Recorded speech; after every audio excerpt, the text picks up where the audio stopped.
ทุกวันอากาศบ่ดีมีแต่หายใจเอาฝุ่นควันเลิกงานกลับมาบ้านใส่เวลานานเกิดติดเป็นสาย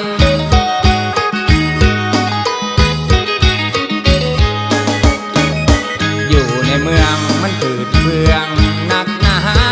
จริงมายามบ้านนาสู่บ้านป่าของเฮาเกิดกาย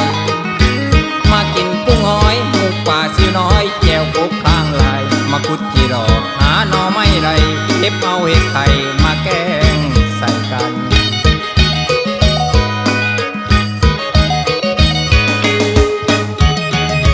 โอ้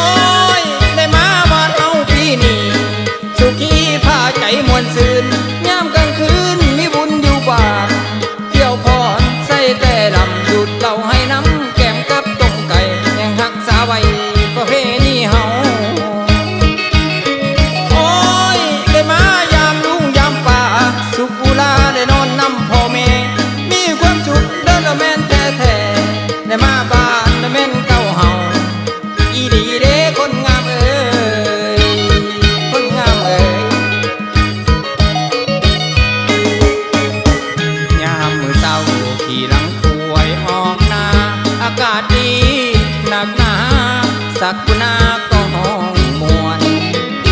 บ่เหมือนในเมืองมีแต่เสียงรบกวน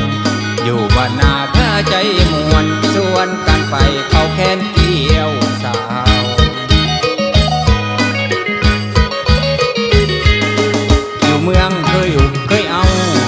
อยู่เมืองเคยอุกเคยเอามาบ้านนาเดี๋ยวนี้ใครแน่อยากกินป่าบ้านแหใส่น้ำก็พอได้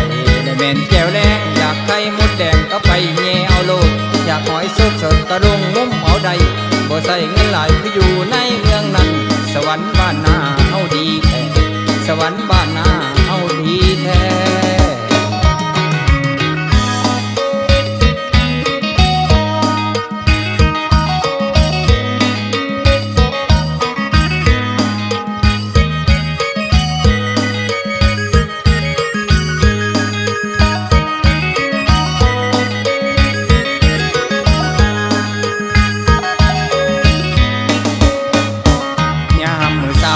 ขี่หลังป่วยออกนา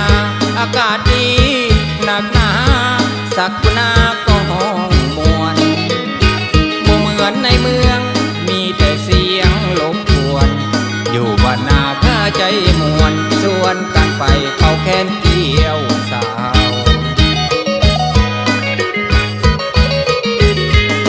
อยู่เมืองเคยอุกเคยเอา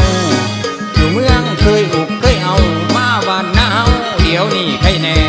อยากกินป่าบ้านแหใส่น้ำก็พอได้